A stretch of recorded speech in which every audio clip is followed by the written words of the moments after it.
All right, we're rolling with Randy Leago, live in Nashville, Tennessee. Is that correct? Yeah. Nice. Beautiful downtown Bellevue, Tennessee, the west side of Nashville. I did hear that Nashville's getting a lot of visitors this weekend, being the long weekend.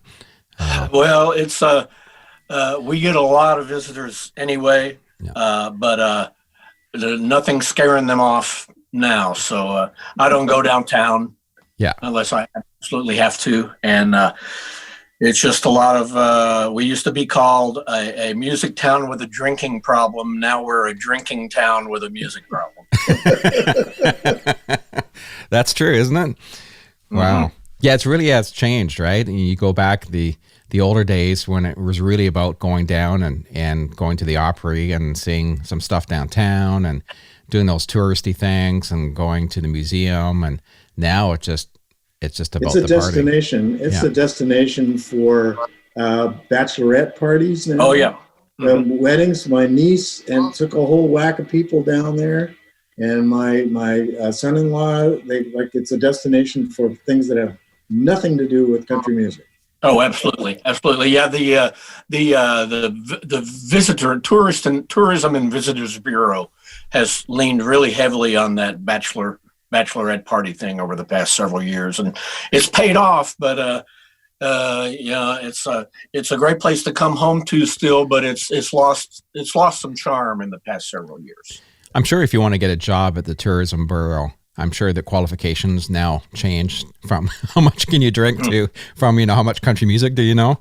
To how much drink. Yeah. How do you hold your liquor? So, Randy, you're playing with the Beach Boys now. That's pretty awesome. What a treat that must be. That's crazy.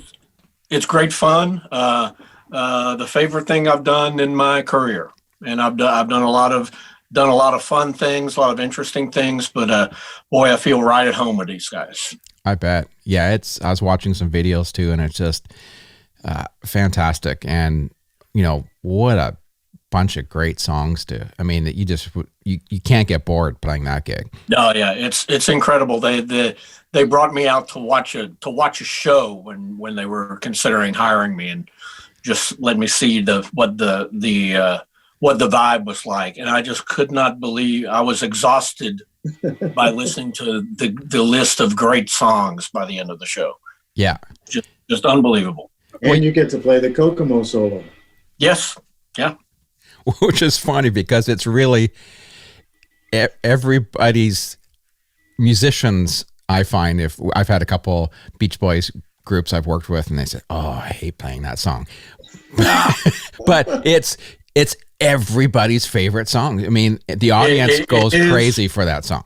You get over any muso criticism of it once you see the audience reaction. Yeah. And they love it and they go crazy, and I get a little moment and light. So nothing wrong with that. So how did that gig come about? As a lot of these things are, a friend of a friend of a friend heard they were looking and told this friend, and then they told that friend, and then it got back to the management, and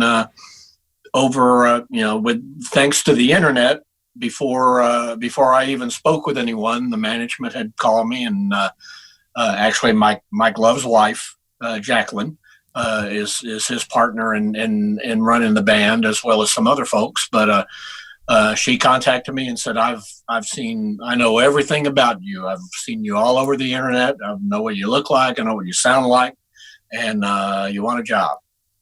Awesome.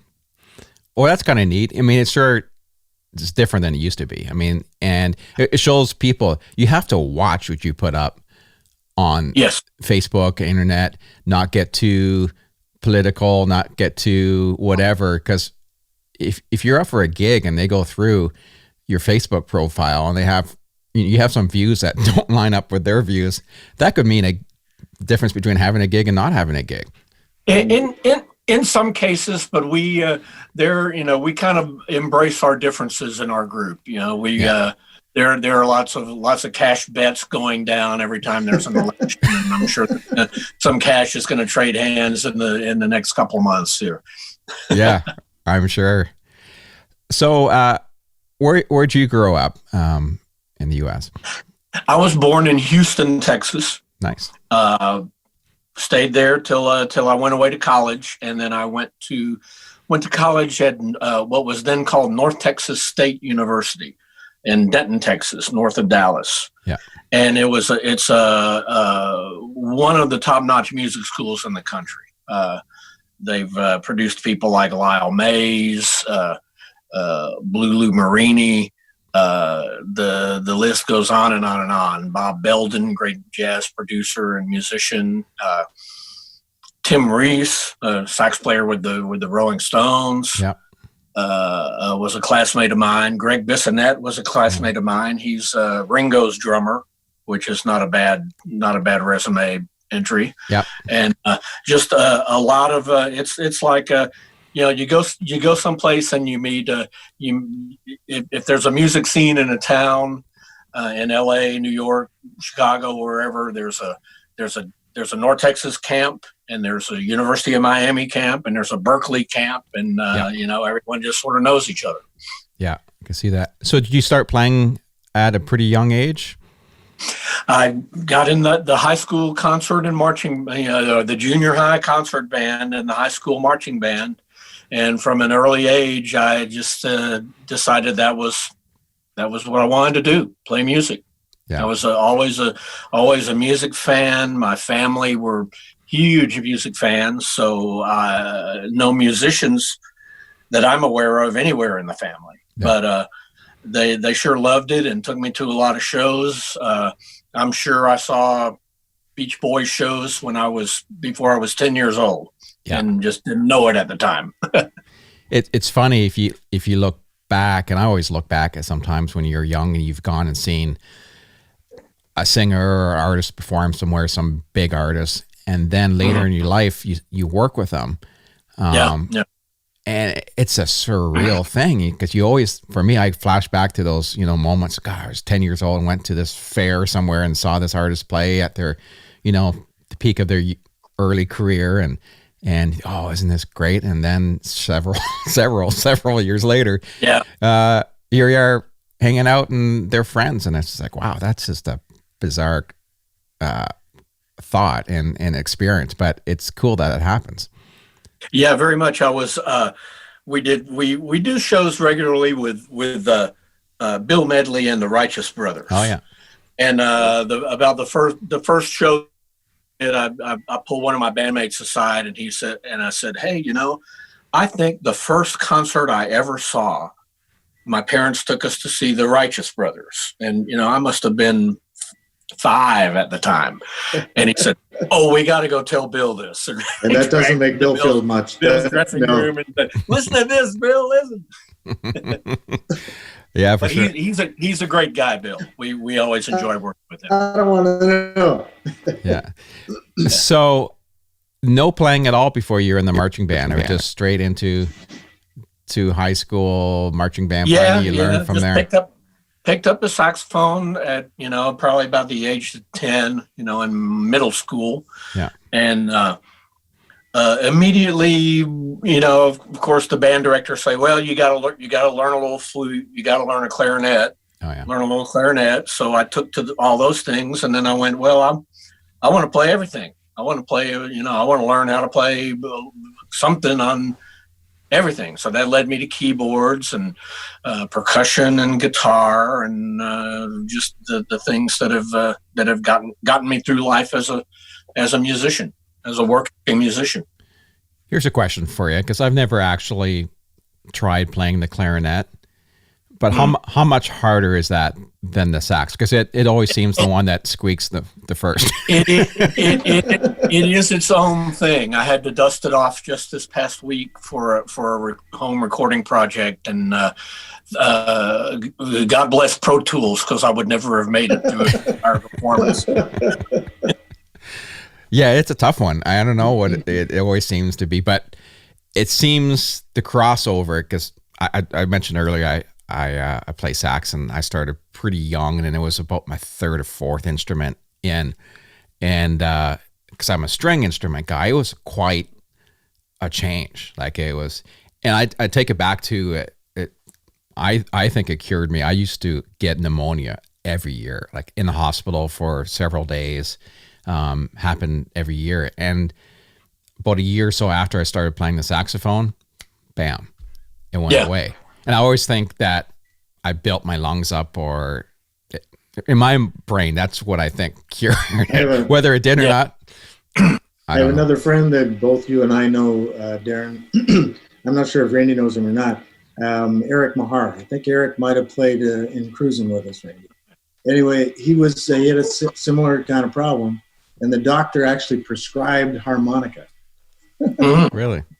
That was the prescription. Yep. Wow. You know, that was a David Sanborn, great sax player. Yeah. Legend. He suffered polio as a child, and his doctor said, I think maybe blowing on that saxophone will help you out. Yeah. And so we see where he wound up. Yeah, that's right. But I tell my doctor every time I see him, I say, well, you know, I might have the various aches and pains, but my heart and lungs will carry on when the rest of my body fails. So does that mean that if you're prescribed saxophone, that it's deductible as a health expense? I haven't tried that yet. I don't think I could get away with that. At one time, the tax laws were such that I probably could have gotten away with it. It was funny because one of the very first songs I learned to play or attempted to play was Yakety Sax. I had several Boots Randolph records, and that was always my thing. Is I learn a new instrument. Let's try to pick one of the hardest songs to play with a record, and sit there with the needle, drop it, and try to listen to the first few notes and learn it. But yeah, Boots Randolph was the guy I listened to. Back in the days of, I long for the days when you could hear instrumental hit records. Yeah. And he was part of that gang. He was one of the Nashville representatives of that, the A-team studio player like Floyd Kramer or Danny Davis, and their own instrumental hit records. Yeah. That's right. Did Boots go out on the road very much to play with anybody, or was he just more of a studio guy and did his own thing? I think just as his own guy. He went out as doing his show. I don't know if he did any touring as a sideman. Yeah, because I just thought about that. I don't remember him playing with anybody. Yeah, he had for a long time. He had a club here in town, down in the Printers Alley neighborhood.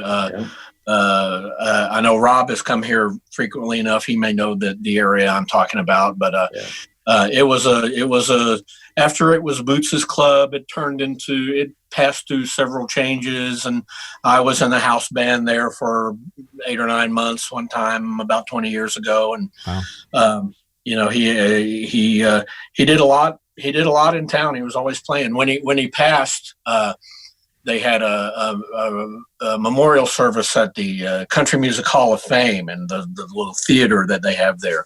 Yeah. And they invited 15 tenor sax players, of which I was one, to play Yakety Sax and Boots with his band. Wow, that's pretty awesome.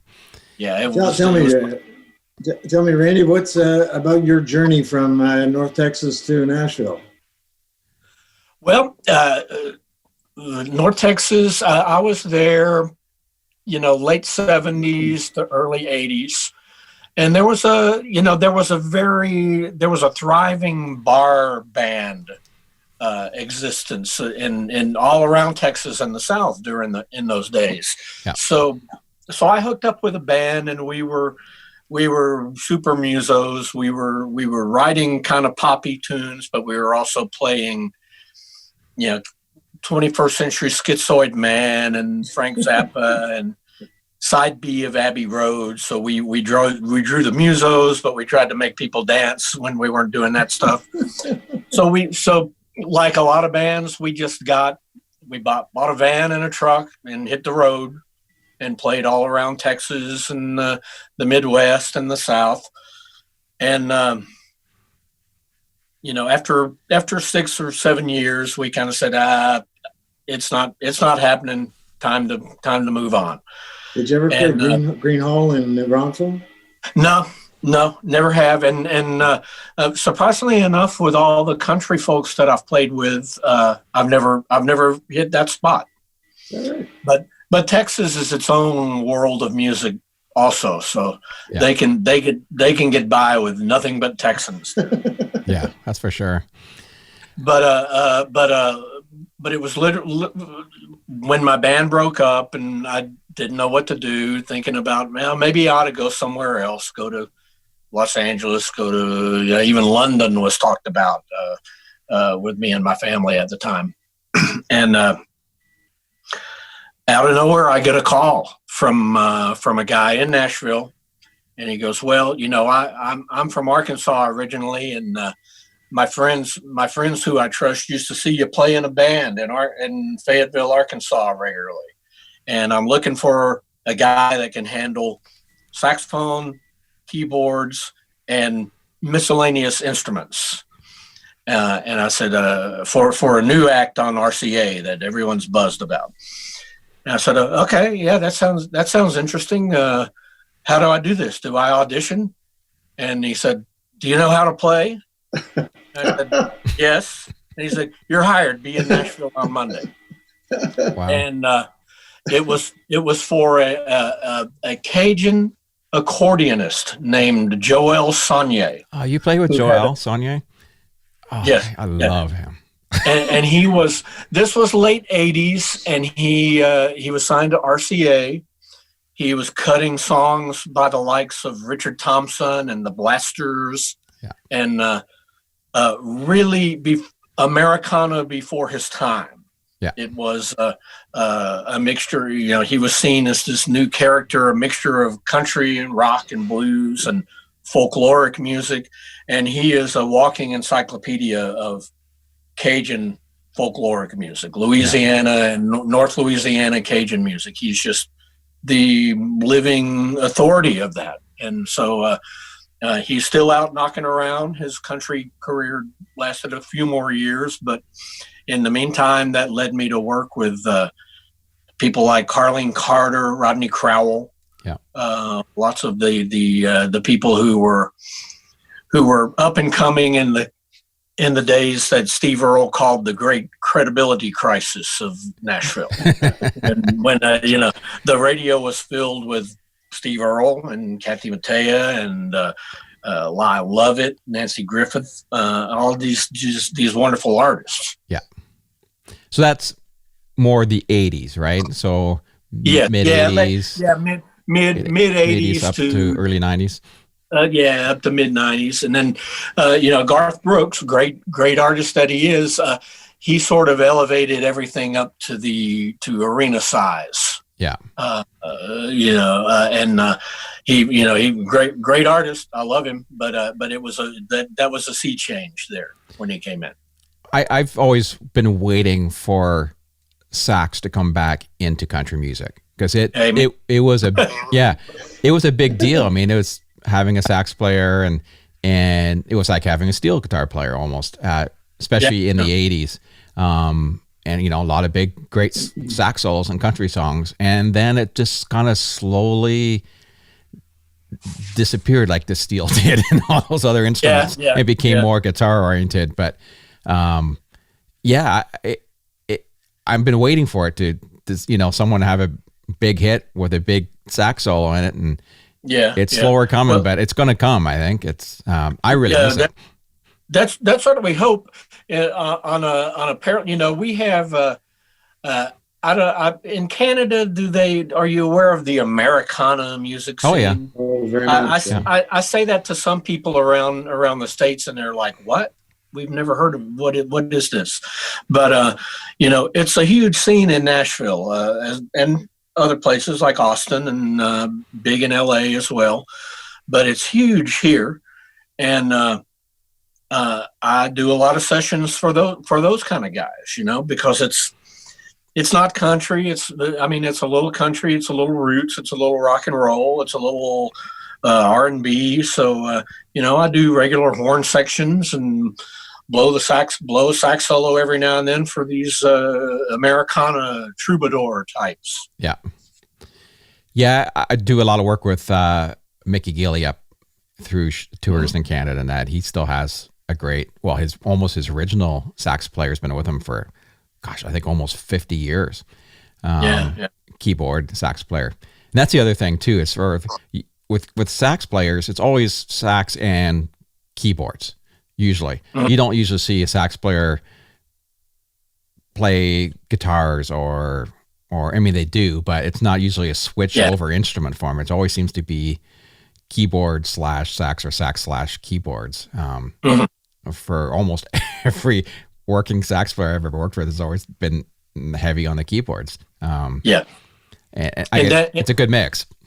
Yeah, and in my experience in Nashville, I would often be hired as the keyboardist, but hey, we do have one song with a sax solo. Yeah, and it might even be the cover song at the end of the night. But here's your moment on that. And by the way, we need you to strum a rhythm, an acoustic guitar on this number. And hey, do you own an accordion?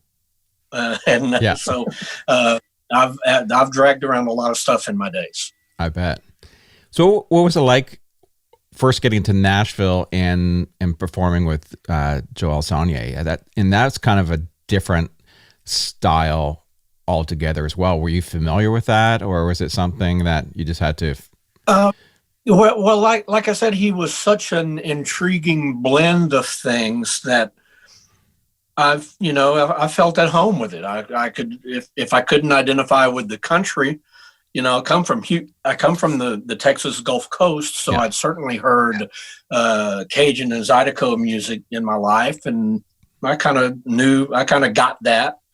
And we had an incredible band, most of which are my dearest friends still today. And we get together every now and then and play, but not real regularly. But they're always the go-to guys when I want to just put together something for fun. Yeah. And he had a lot of buzz behind him at the time, and we did our gigs were just very exciting. It was like this is clearly something different. We did an incredible gig at the Horseshoe Tavern in Toronto. Toronto, in '88, and a fella named X-Ray ran the joint, and it was a good old time.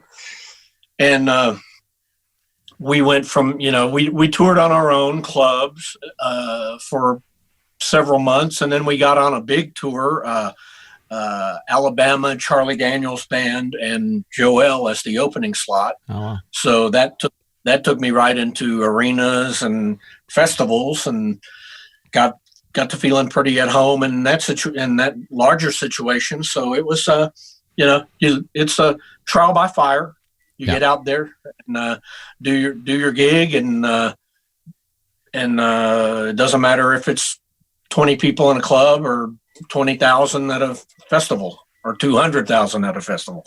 Yeah, you just try to look farther out there, the farther back people go. What I like about the Cajun music too, because it's all the intros and turnarounds and solos are so musically based. Usually 2 or 3 of you guys playing the signature lick of the song. And it's those parts were just as much as the song as the singing part. They almost seem like most of those Cajun numbers were instrumentals first that became someone, put lyrics to them or something like that. But I've got like 2 or 3 in my head swirling around right now. And they're very much like old blues. If they're singing, and maybe this guy knows this particular Cajun dialect, he might throw in another word with a couple more syllables. So maybe you got to throw another beat in here at the end for it, So it's very living folkloric music, and I loved it. And we spent a lot of time in Louisiana because Joel was quite the hero down there. Yeah. And so I saw I saw the finest. I saw the legendary Cajun musicians, up and coming young musicians, great Zydeco musicians, great New Orleans. Spent enough time in New Orleans to see that tradition as well, which is a whole another world of music. So it was my time with Joel was very heady, and I learned a lot. Who was the? I'm drawing a blank now. I don't know why. The fiddle player, famous Cajun fiddle player, played always down low all the time. Doug Kershaw. Kershaw, yeah.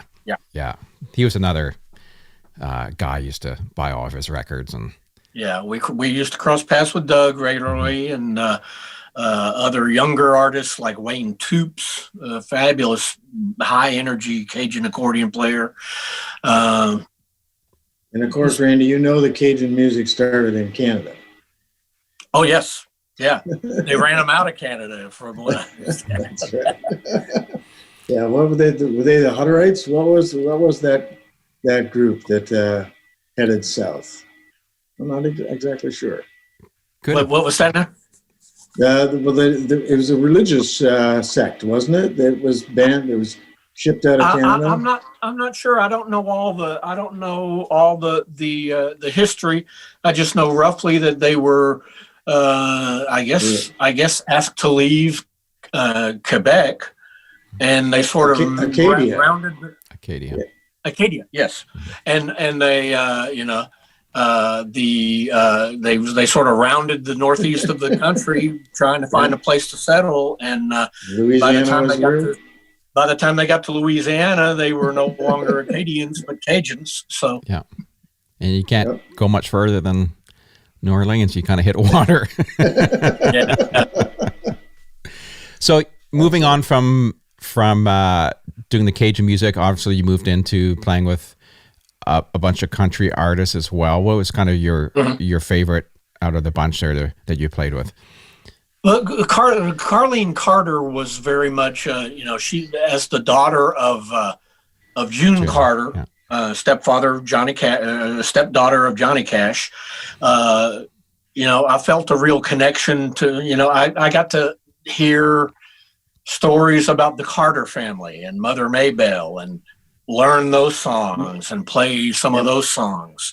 So that was Carlene related to Fred? No, that's another Carter girl that I also played with and enjoyed my time with, Dina Carter. Mm-hmm. Fred was well known as a session guitar player back in the 50s and 60s, and he was also very tight with Levon Helm and the band. So he has a history with those guys. And Dina Carter, who was big in the 90s, with Strawberry Wine and a few other big hits. She's his daughter. Okay. And she says that she would find herself in a room with Carlene in opposite corners, and they would just kind of be looking at each other thinking, are we related? And they figured out that maybe they were distantly related somehow. But sometimes I would follow Dina to the stage, and it was just like following Carlene to the stage. Oh yeah, I could see that. Also, you did some work with Martina McBride as well. Yes. That I worked with Martina for the 2 years leading up until the Beach Boys. Oh, yeah. And what she did was she made a record with Don Was of her favorite soul music songs, soul and R&B songs. Yeah. So they brought in a 6-piece horn section to cut that record, and I was part of those sessions. Yeah. And of course, when the record is done, she contacted me and said, well, we're going to go do 20, 30 shows to promote this record, and we want to take a big horn section out with us, and I'm going to add singers, and we're just going to be this big band out there doing these songs. I said, great. I jumped right on board, and she loved it so much that she had our arranger put horns on all of her songs. Oh yeah. Write horn charts for her, all of her classics that she would do in the course of a show. Yeah. And we toured it for 2 years. Awesome. Yeah, I could see a lot of those songs doing well with horn sections. Yeah. And, it was, we were doing Motown songs and stack songs and obscure blues songs right alongside Independence Day and all of her classic hits, and with 3-piece background singers and 4 horn players, and it was just a great mix. Yeah, I bet.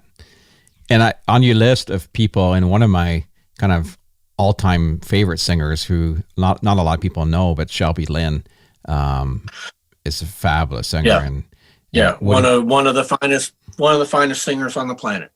Love Shelby. Yeah, years and years ago, my family, when we were performing at the big event, and I'm drawing a blank again.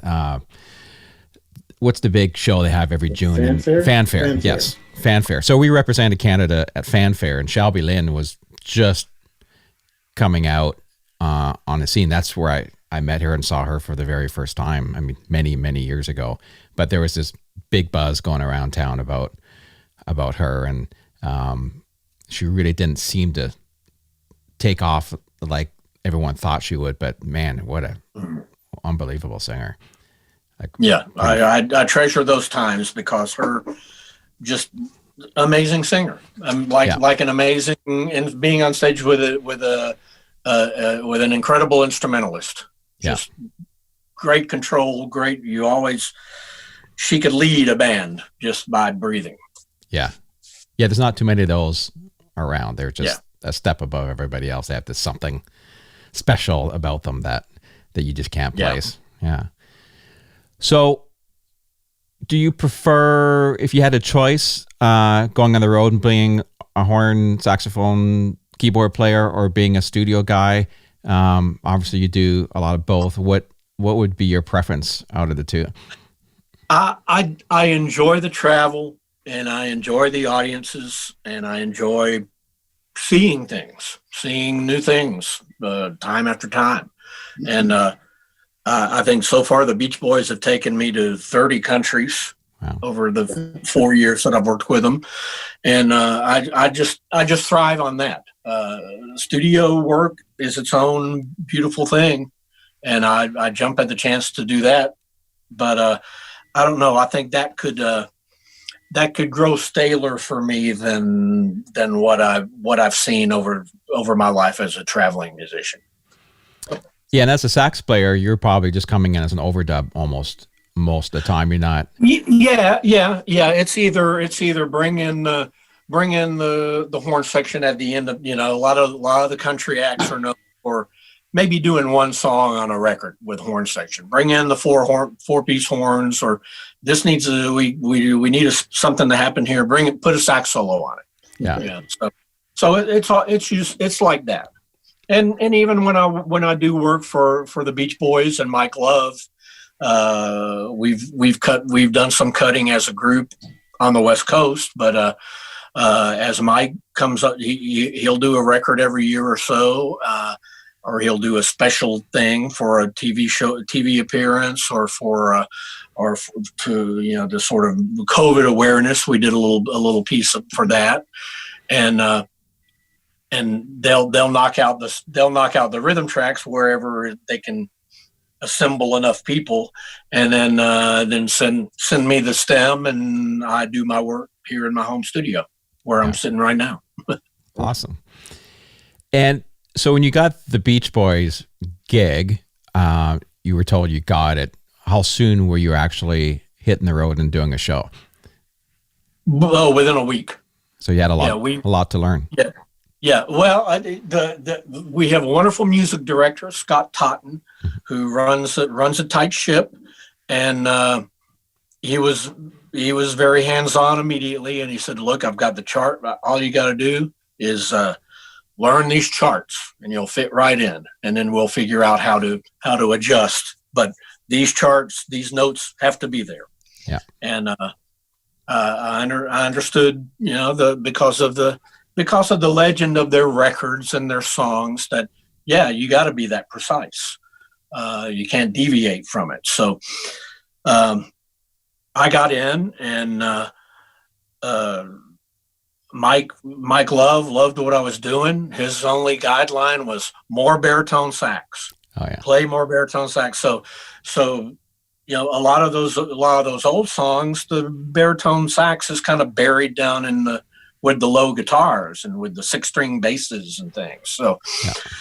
so on some things I'm playing flute on Pet Sounds music, is that layer of icing. Yeah. But sometimes I'm honking along with the rhythm section on the baritone sax, and it's just great fun. And we've kind of, you know, we kind of have our moments where we can deviate and do longer solos or things like that. But you can't embellish Kokomo. You can't embellish God Only Knows. It has to be a presentation. Yeah. So tell me, what's the actual instrumentation lineup in the current version of the Beach Boys? We have bass, drums, keyboards, 3 guitar players down front, okay, and me on saxophone, alto and bari sax, concert and alto flute, some harmonicas, and some little percussion instruments. Bruce Johnston down front, he has a keyboard as well, so he's chiming in, and a little help from the keyboardist on samples, you know, filling in extra woodwind parts or saxophone parts, and we get a pretty full sound for that lot. Right. And not to mention the incredible singers that are on board. Yeah. We have just a great group of singers, and which you got to have that for the Beach Boys. So when you're not in the audience hearing those Beach Boy harmonies, and you're standing on stage and you're hearing either in your ear or in your floor monitor, whatever you're using, that must be a life-changing experience. It's very good. It's very good. And like I said, our musical director he's particularly strict about the vocals. So there's always little tweaks happening to the vocals, and it's wonderful to hear it night after night. Well, especially when like most of us who are of a certain age grew up hearing those Wilson and Mike Love harmonies. Yeah, you know, exactly like that. And you have a theremin? Do they no, that's a sample from the keyboard. Yeah. But when that rolls along, when that part comes along, it's the loudest theremin you've ever. that's the good vibrations is usually the big finish of the night, and boy, sometimes I take the ears out how loud it actually is in the concert hall and go, oh, that's really loud. Yeah. Yeah. It's a rock and roll show, but you know, our crowds are people our parents' age, all the way down to our grandchildren's age, and the young kids know every word of the songs. They dance. They have a party. You know, they were raised well. They know the songs. That's right. Now, from a musician's perspective, can you tell us about the kind of reeds you use, mouthpiece, your instruments? Well, it's my instruments are you mentioned the Selmer horn earlier, Darren. Mm-hmm. I played a Selmer Mark VI tenor for most of my life, but now I use instruments by a guy named Oleg. He's a legendary repairman out in Los Angeles, and like many people, many of the guys that have spent their life in that end of things, he has his own line of saxophones, which are his very precisely manufactured pieces, which he gathers from all over the world. It's not just a Taiwanese horn or a Chinese horn with his name stamped on it. He builds them and tweaks them and refines them in LA. And they're just a friend turned me on to them, and they're just wonderful instruments. So I use those. Ted Klume. I use his mouthpieces. He's the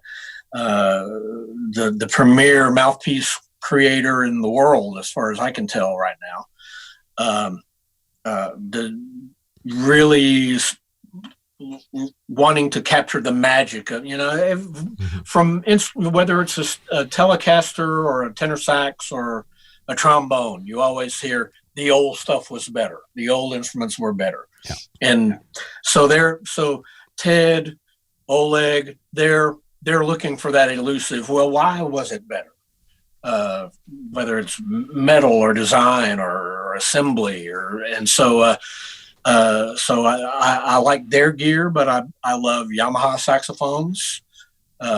10M Fan is another guy another fine mouthpiece manufacturer, designer and manufacturer, and I use a couple of his pieces as well.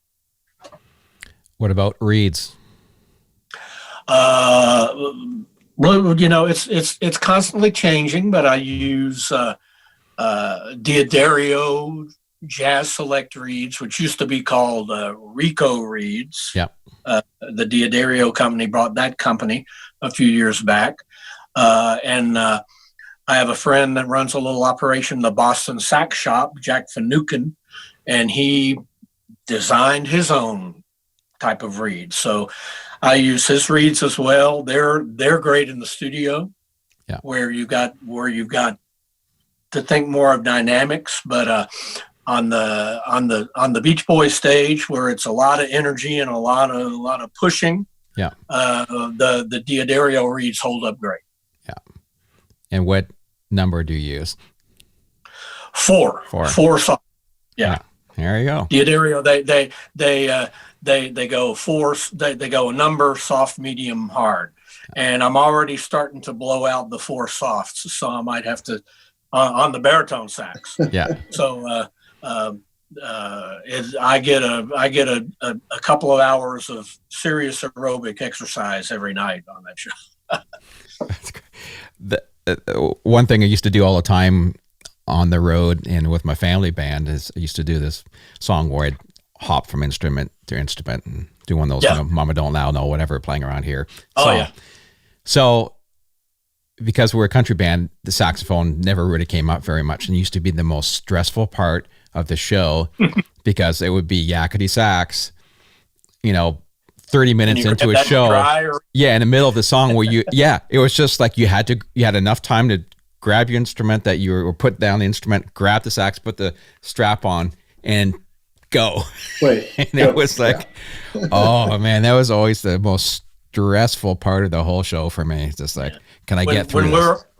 When we're outside doing hot summer shows, or most of the time actually, I'll get like a thick paper napkin from catering or a thick paper towel and roll up it into a little strip, soak it in water, wrap it around the mouthpiece, and that's my mouthpiece cap for the duration of the gig. So it keeps everything at least moist. Yeah. Yeah, and if you never played the instrument before, it's hard to explain that to somebody. It's like not like a guitar pick or anything like that. It's just it really makes a difference whether in that slow motion when you grab an instrument and you're pulling it towards you and everything is in slow motion and the reed is all wavy like that. It's like, oh no. Yeah, I done it once when I grabbed the same thing and looked and there was right on the edge there's a big chunk falling off the side of the reed and it's like, oh, okay, this isn't going to go well. But you get through it. Yeah.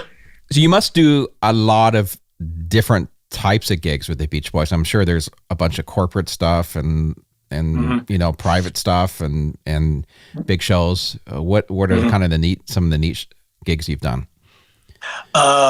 We will do. We've played literally for 100 people in a backyard. 100 wealthy people, but but we did we showed up and it was at a beautiful home on a cliff on a green hill overlooking a river in Oregon, and it was literally a guy and his and his backyard party. Yeah. 100 people, a backyard party. And they said, oh yeah, we, last year we had Tony Bennett. We didn't even build a stage. We just set him up on the patio. It was wonderful. And those are fun. Those are, talk about intimacy and people really being happy to see you there. Yeah. Those are great. But then we'll do a festival in England with 70, 80,000 people drifting off into the background. That's performing arts centers, anything from 500 to 3,000 seats. We'll do that. We'll do state fairs, county fairs. It's a wide variety. And the amazing thing about that gig is that every song you play is an iconic piece of music that virtually everybody knows. If they don't know all the words, they at least know when the chorus is going to come up, and they all sing along. It's incredible. And we keep a pretty big book handy because if we go to London, we'll play the Royal Albert Hall, sell out 2 nights there, and we'll trot out almost the entire Pet Sounds album. Wow. We bring in, for that show, 4 brass and 3 woodwinds and a symphonic percussionist on timpani and vibes and chimes. So that's one of my favorite shows because we do we expand the band. Well, in the UK, they credit Pet Sounds with having prompted the Beatles to do Sgt. Pepper. Mm-hmm. And they those are the high. We do that every 2 years. Hopefully, that 2021 is our next year to do the Albert Hall. So hopefully that'll be on. I already see it penciled in on the schedule, and it's just that's for us rock and roll fans. So many live albums, live at the Albert Hall. What is this Albert Hall? And it's just the vibe and the sense of respect there is just palpable. Yeah, and the people love it. They love what we do there. Well, keep in mind that music was what a lot of the acts coming out of Liverpool and the Mersey River area were listening to, and we're trying to emulate, and we're trying to copy Little Richard and all the rest of that stuff, and the Stones wanting to be a Chicago blues band. Mm-hmm. So for you to bring that music that that was such an intimate part of their young lives, that must be phenomenal. Like the fans would just be over the moon to see Mike Love. Mm-hmm. But those songs go over just as well in Prague or Bratislava or any number of places that you wouldn't. Maybe the only English they know is to sing along with fun. Yeah. Wow. So what's a typical day on tour, if you're on tour doing a one-off at least, with the Beach Boys? What time does your day start, and what's a typical load in and sound check? Well, these guys have done this for so long, and we have such a crack crew that it's just it's down to it's easy. It's easy on the musicians. Go over with the crew usually about 2:00 because I like to get to the venue, play my horns, walk around the town. I would rather do that than kill time in a hotel room. Maybe about 4:00, the rest of the band arrives, and we do a very quick, unless we're working on new songs, sound check takes about 5 minutes. Wow. It's dialed in all the way across the board, and we just boom, boom, boom, couple of tops and tails, and okay, we're ready to go. Show might start at 7:30. Some events we've done, the show doesn't roll until 10:30 or 11. Especially in Europe, or a private thing. And if it's an evening with the Beach Boys, then we do 2 sets, and We'll pull some deep. We have like I said, a deep well of deep cuts to pull from, just to shake things up a little bit. Yeah. So we'll do that. We'll do more of Mike's solo, a couple more of his solo tunes in the full evening set, and we'll be on stage. We'll take an intermission, but we're on stage for 2.5 hours, 2 hours, 45 minutes sometime. Wow. That's a long show. Mike likes to play a lot of music. Yeah. But then if we go to a casino, Rama or Falls View or Vegas or California, it's, as Rob probably knows, it's a 90-minute show. Get them back out on the floor. Yeah. But and if we have a 90-minute show, it's solid. Yeah. There's no slowing down, no deep cuts. It's boom, boom, boom, boom, boom, and that's an astounding thing to be a part of. It's great fun.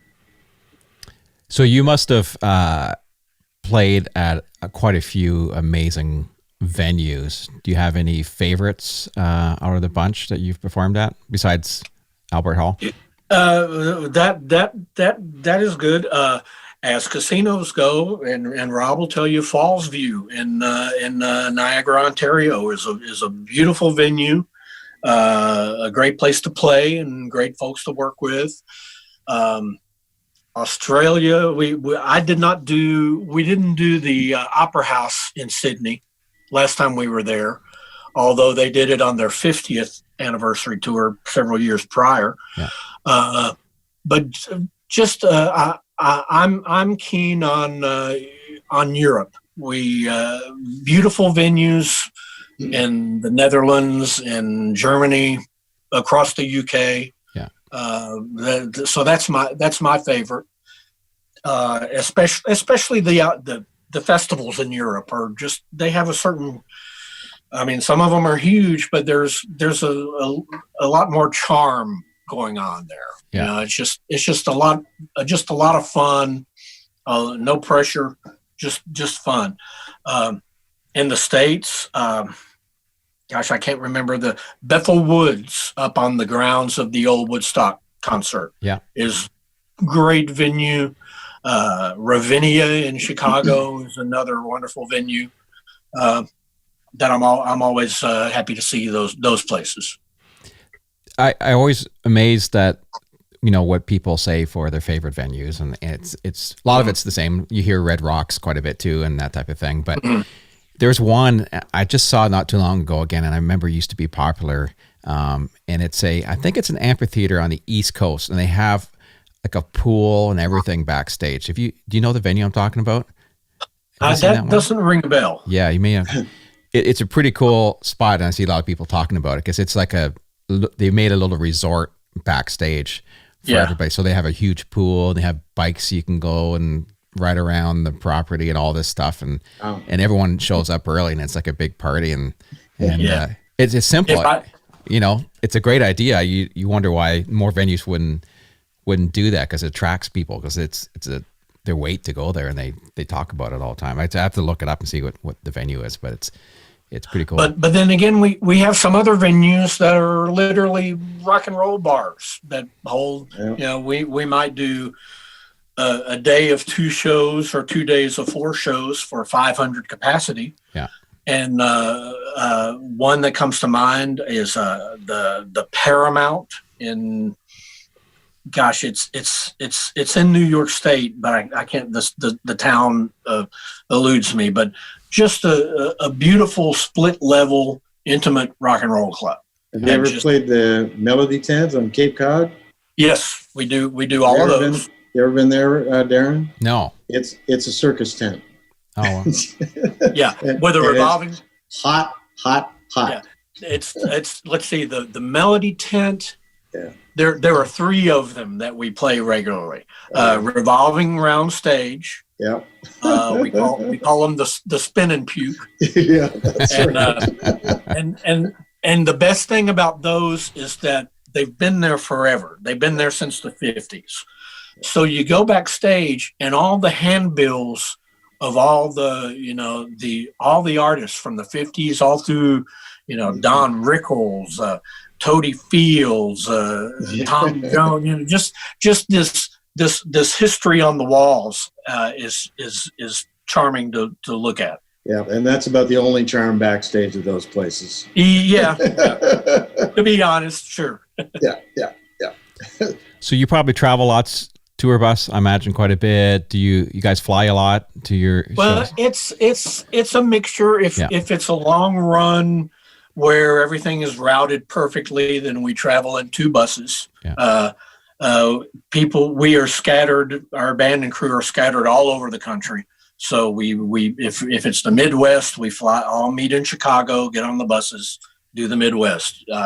If it's the West Coast, we all meet in LA, get on the buses. But there's certainly plenty we'll be on the East Coast one day and have to fly to the West Coast for a one-nighter, and then back to the East Coast to get back on the bus. So there are a lot of logistics involved. But that makes it fun and interesting and not the same. Yeah.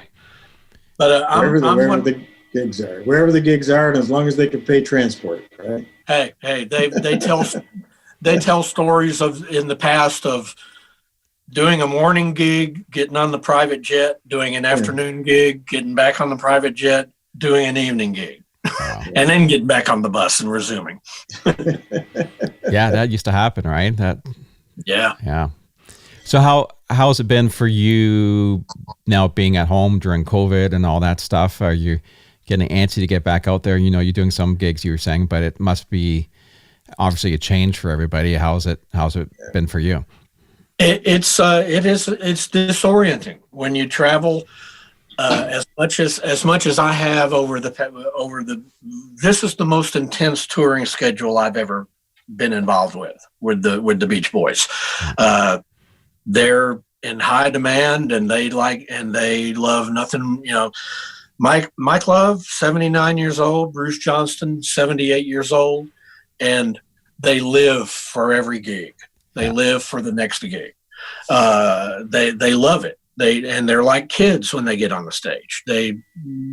Great hangs, great bandmates.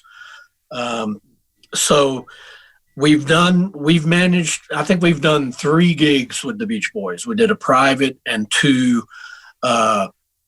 large outdoor gigs that were so appropriately socially distanced. And everybody's in the same boat. It's like, we're used to spending more time together than with our families. Yeah. So it's like everyone misses it and misses each other, and we're ready to get back to doing it somehow. Yeah. Everyone's wishing for the best, and I have over 150 dates penciled in for 2021 right now. So. Wow. Yeah, let's hope we can get things rolling in 2021. Yeah. Since we won't be on Facebook, it appears. I know, since we're doing shows on Facebook. Yeah. If not, that's what we'll see. You could be there because Mike owns the material, so you can go there. Well, it's been a pretty fascinating conversation. It's to see where you've come from Texas and up through into Nashville and now playing with the Beach Boys. It's a really neat history of music. It's not been always the same type as, and it hasn't been just playing all rock and roll or all this. Yeah. You've really had variety is the spice of life. Yeah. And Randy and I met about 10 years ago. Did my rock and soul show with me, and you were talking about playing keyboard. I hired him as a keyboard player at that time, and we did what was the James Brown tune?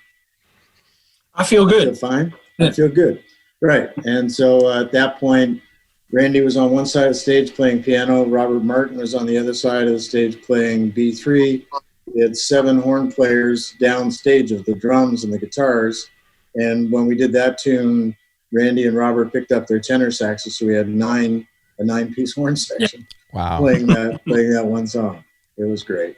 And I'll tell you, it's been a joy working with you, Randy, over the years. Really, every moment's been great. That's been great. I look forward to the day when we can do it again, or at least run into you in Toronto or your hometown. Tell me. Now there's a store, Wallaceburg. Wallaceburg is where I'm originally from. But the story that Randy and I had, we were at the Station Inn one night, and we went to see Vince Gill and the Time Jumpers. Right. Now, when we were at the Station Inn, didn't we see the comedy group Doyle and Debbie? It could have been. I think it was. I think that's the last time I saw you in Nashville. So we were at the Station Inn. Excuse me. There's not much room between the tables, and it's all like banquet tables, right? Yeah. So Randy and Joni were on one side, and I was on the other side, and they kept bumping into these people, and they said, and sort of Randy apologized, I'm sorry, and they said, "Oh, don't worry about us. We're just a bunch of Canadians." And so Randy said, "Well, my friend over here is from Canada." So I said, "So where are you from?" And they said, "Sarnia." They said, "Where are you from?" And I said, "I'm from Wallaceburg." So that's only about 30 miles difference. They said, "Oh, you got to go and talk to those folks down at the end of the table. They're from Wallaceburg." Wow. And so I happened to be with one of the young ladies who was in my Six Chicks show that night, a very attractive young lady. And so I went down to introduce myself to these folks at the end of the table. And it turns out they were my grade 10 English and physics teacher. No way. And rather than explain to them that this was not my wife, I thought I'll just let that go back to Canada, and we'll see where that rumor ends up. So, how did you? Randy's phenomenal. How did you both of you actually meet for the first time? It was an audition. Yeah, it was an audition, and once again, a friend of a friend. One of my pals called me and said, "Hey, there's a guy coming to Nashville to do some open auditions, and I've given him your name." And for what show was that for, Rob? That was for the jukebox. I think it might have been for Cruisin', but no, it was the other one with the Maytag man. Oh, the country show. I can't remember. Was that the Country Classics? The country show was the first one that I did. Country Classics. Okay, yeah. And that's right. And then I did a one-nighter with you on Cruisin', I think. Before, in the interim. That was when we came to I think I was subbing I wasn't able to do the show for Robert, and that was in upstate New York. Yeah. But at Oneida. Yeah, but Rob set up, and he had a keyboard and a playback system, and set up at SIR in Nashville, and I showed up, and there were 10 or 12 people that I knew auditioning on various instruments, and I sat at the piano and played the piano and played along with some tracks and played a bit myself, and he said, "What are you doing next month?" That's awesome. Right. Yeah. So I think that first thing was 5 weeks at Falls View in January and February. That's right. Well, back in those days, we were the matinee show basically. Yeah. So we would run Sunday through Sunday through Thursday. Then the headliners came in on the weekend. Yeah. And played Thursday, Friday, Saturday, and then we'd load back in on Sunday and keep going. Yeah, for about 5 weeks at a time. Yeah. Those are the days. Mm-hmm. I long for those days to come back, man. Yeah, let's get back. Let's get back to that real soon. That'd be really nice. For sure. Yeah, you always wonder what it's going to ramp up like. Whether it's going to be just, balls to the wall, or is it going to be just a slow grind to get back there? I don't know. I don't know, but like I say, a lot of what I hear is folks are hoping for. 2020 was going to be the busiest year that the Beach Boys have ever had. Yeah. And just in general, the concert industry was looking at a banner year. I saw a joke on Facebook that said, I'm going to call my mother and ask her if that offer to slap me into next year is still open. Yeah. I'm ready for a good slap in the next year. Yeah, no kidding. Well, wrap it up. I know I asked you what your favorite venue was, and I always like to ask my guests, do you have a venue out there you've never played at that you've always wanted to? Or have you pretty well covered it all? You mentioned Red Rocks. I've never done that place. No. There's a beautiful outdoor venue that we call the Little Red Rocks in southern Utah. I can't remember the name, but it's beautiful, and it literally looks like a miniature Red Rocks. Yeah. And that was my first Beach Boys gig was at that place. Oh. So I'd like to return there. But Red Rocks Theater, we had 3 nights at the Hollywood Bowl with the nice. LA Philharmonic on the schedule this summer, and that went away. We had Carnegie Hall on the schedule for a Christmas show. Wow. That went away, but with luck, I'll be hitting all those places in the future. Yeah, you bet. Well, it's been a great conversation.